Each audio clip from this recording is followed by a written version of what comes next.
Selamat siang, bagaimana kabar kalian? Semoga dalam keadaan sehat semuanya. Nah, kembali lagi kita akan mata kuliah terkait dengan sosiologi pendidikan. Kita mulai awal dari sejarah perkembangan sosiologi pendidikan itu seperti apa. Nah, perkembangan sosiologi pendidikan ini diawali dari dua faktor, yaitu perubahan sosial dan revolusi industri pada abad ke-19.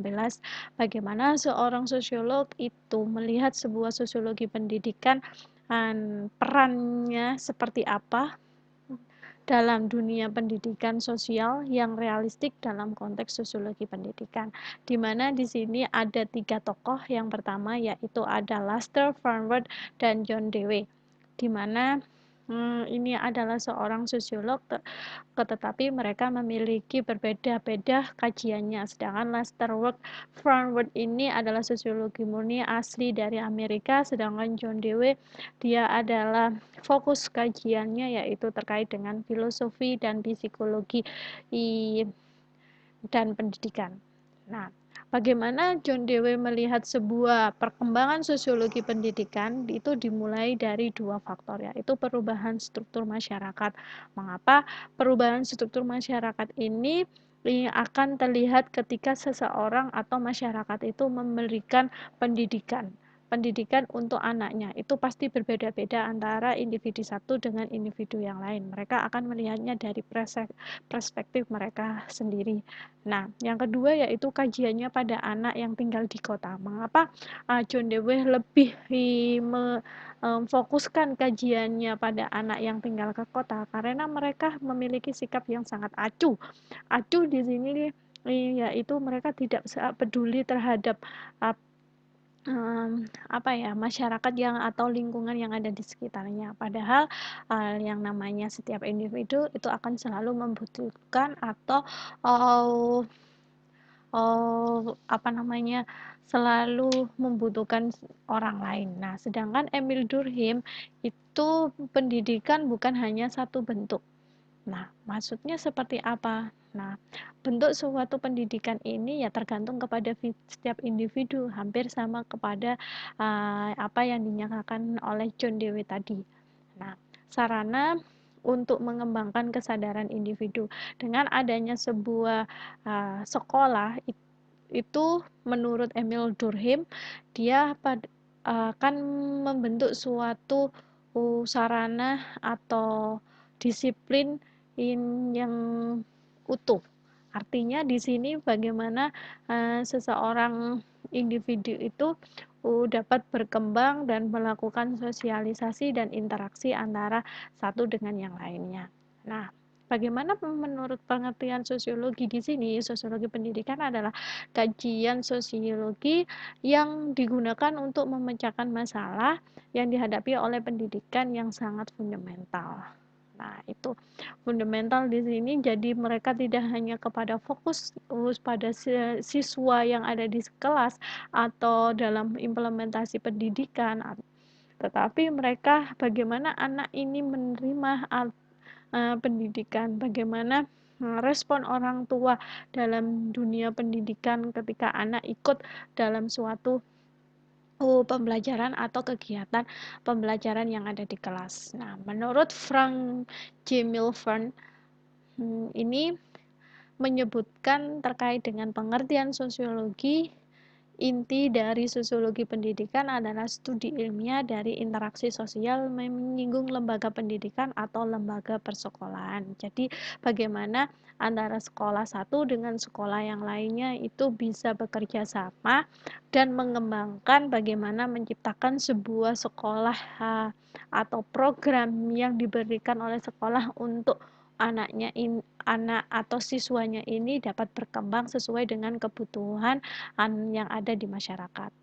Nah, setelah itu akan ada pertanyaan terkait apa yang dipelajari dalam sosiologi pendidikan. Nah, kita nggak akan belajar seperti dengan teorinya, tetapi di sini kita juga mempelajari teori, tapi bagaimana kita melakukan implementasi terhadap dunia pendidikan, bagaimana Anda melihat sebuah kajian atau fenomena yang ada di dunia pendidikan.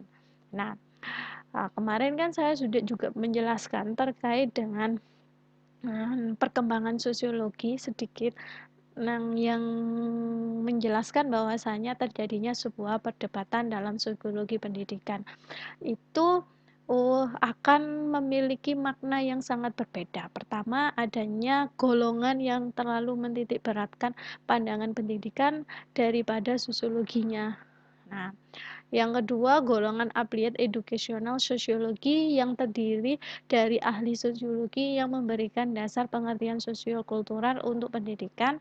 Dan ketiga, yaitu golongan yang terutama menitik beratkan pandangan teoretik yang ingin mengembangkan teori sosiologi tentang proses pendidikan. Jadi, yang saya sudah jelaskan kemarin bahwasanya titik sosiologi pendidikan itu harus berada pada tengah fokus kajiannya. Karena kenapa? Tidak hanya pendidikan saja atau teori dalam pendidikan yang kita gunakan dalam mengkaji sebuah pendidikan, tidak hanya sosiologinya saja yang kita gunakan dalam mengkaji sebuah permasalahan atau fenomena yang ada di sekolah atau dunia pendidikan, tetapi bagaimana keseimbangan antara dunia pendidikan dan sosiologi pendidikan itu dapat tercapai dalam melihat sebuah fenomena. Nah, itu. Nah, dalam ranah pokok bahasan sosiologi pendidikan itu dibagi menjadi 3 ranah, yaitu makro, meso, dan mikro, di mana pendidik yang tergolong dalam makro pendidikan dengan institusi masyarakat, yang kedua pendidikan dengan politik, dan ketiga pendidikan dengan ekonomi. Nah, contoh dari makro saya ambil salah satu yaitu pendidikan institusi masyarakat. Artinya di sini dalam suatu masyarakat atau institusi sekolah itu tidak bisa berkembang secara sendiri. Pasti akan selalu melibatkan institusi lain untuk mengembangkan atau menyelesaikan sebuah permasalahan yang ada dalam suatu institusi. Nah, contohnya saja apa? Ya MGMP itu. Nah, itu kan nggak hanya satu institusi gurunya saja, tetapi mereka berbanyak dari institusi yang lain. Nah, terus yang kedua yaitu meso. Meso ada struktur organisasi sekolah, peran dan fungsi organisasi sekolah, hubungan organisasi sekolah dengan struktur masyarakat. Nah, mungkin ketika kalian sudah datang ke sekolah, contohnya sudah tahu seperti apa dan fungsinya seperti apa. Nah, terus kalau mikro, interaksi sosial yang berlangsung dalam situasi pendidikan. Maksudnya di sini gimana? Nah, ini adalah timbal balik atau bagaimana interaksi antara guru dengan murid, guru dengan temannya. Nah, itu adalah fokus pokok kajian dalam sosiologi pendidikan. Nah, berdasarkan pokok bahasan sebutkan batasan-batasan kajian pada sosiologi pendidikan. Apa itu? Nah, batasan bahasan sosiologi pendidikan menurut Rogel Jagen Paul memberikan batasan ruang lingkup sosiologi pendidikan itu pada beberapa masalah. Pertama, proses pendidikan sebagai interaksi sosial. Yang kedua, sosiologi sekolah sebagai kelompok sosial. Yang ketiga, pengaruh lembaga sosial pada lembaga pendidikan. Yang terakhir yaitu fungsi lembaga pendidikan bagi masyarakat itu seperti apa. Nah, tujuan sosiologi pendidikan yaitu pertama memberikan analisis terhadap pendidikan sebagai alat kemajuan sosial, terus merumuskan tujuan pendidikan sebagai bentuk aplikasi sosiologi terhadap pendidikan, menjelaskan proses pendidikan sebagai proses sosialisasi, memberikan pengajaran sosiologi bagi tenaga pendidikan dan penelitian pendidikan, menjelaskan peranan pendidikan di masyarakat, terus menjelaskan pola interaksi sekolah dan antar sekolah dengan masyarakat. Nah, saya ambil tujuan dari sosiologi pendidikan itu salah satunya yaitu memberikan analisis terhadap pendidikan sebagai alat kemajuan sosial. Maksudnya di sini bagaimana menurut Emil Durkheim ini masyarakat itu bisa maju dan berkembang sesuai dengan kemajuan sosial. Nah, berarti artinya di sini bagaimana perkembangan itu harus menyesuaikan dengan kebutuhan dan menyiapkan suatu sumber daya masyarakat ya, di kelak kemudian hari. Nah, seperti itu. Nah, ada sebuah aspek yang dipelajari dalam sosiologi pendidikan, yaitu ada hubungan antara sistem pendidikan dengan proses sosial dan perubahan kebudayaan atau dengan pemeliharaan status quo, fungsi sistem pendidikan formal dalam proses pembaruan sosial, dan fungsi sistem pendidikan di dalam proses pengendalian sosial.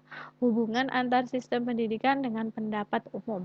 Hubungan antara pendidikan dengan kelas sosial atau sistem status, keberartian pendidikan sebagai suatu simbol terpercaya di dalam kebudayaan demokrasi. Nah, artinya dalam suatu pendidikan sosiologi atau sosiologi pendidikan dapat disimpulkan di sini bagaimana kita melihat suatu pendidikan itu tidak hanya dalam satu aspek, tapi bagaimana kita melihat suatu perkembangan dan proses yang ada di sekolah. Nah, sebagai seorang sosiologi pendidikan di sini, terutama bagi kalian, ya kalian dalam mengkaji sebuah permasalahan yang ada di sekolah pasti melihatnya dalam aspek atau perspektif yang digunakan adalah sosiologi pendidikan atau teori sosiologi. Nah, pendidikannya seperti apa? Nah, itu juga akan kalian lihat bagaimana perkembangan atau proses dalam suatu pendidikan itu. Nah, itu kesimpulannya. Untuk selanjutnya, silakan kalian bagi kelompok menjadi 4, di mana kalian akan menganalisis terkait dengan gambar ini, apa yang terpikirkan oleh Anda ketika melihat gambar ini. Coba kalian analisis dan bentuk kelompok. Selanjutnya, kalian simpan hasil dari diskusinya itu diunggah dalam Simpejar. Ya. Terima kasih untuk pertemuan kali ini. Semoga bermanfaat. Selamat mengerjakan dan saya tunggu di Simpejar dari hasil diskusi kalian. Terima kasih.